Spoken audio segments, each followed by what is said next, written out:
Ölkə və dünya gündəmini Baku Press News-dan izləyin. Kanala abunə olmağı unutmayın. Ukraynanın Xarkov və Donetsk vilayətlərində yerləşən iki yaşayış məntəqəsi Rusiya qüvvələri tərəfindən nəzarətə götürülüb. Baku Press xəbər verir ki, bu barədə Rusiya Müdafiə Nazirliyi məlumat yayıb. Nazirliyin yaylığı bəyanatda Rusiya silahlı qüvvələrinin Ukraynada apardığı əməliyyatlarla bağlı son vəziyyətdə dair məlumat verilib. Bəyanatda bildirilir ki, Rusiya qüvvələri cəbhə xəttində irəliləməyə davam edir.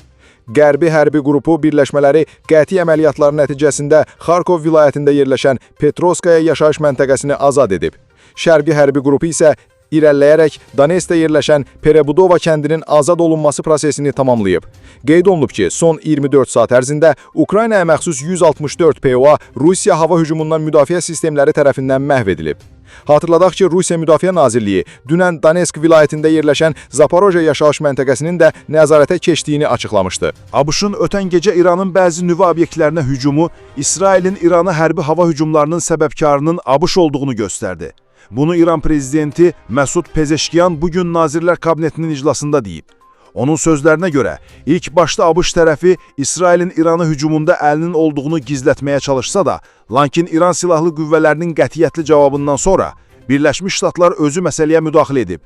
İran prezidenti Birləşmiş Ştatların İranın bəzi nüvə obyektlərinə hava hücumunu sərt şəkildə qınayıb.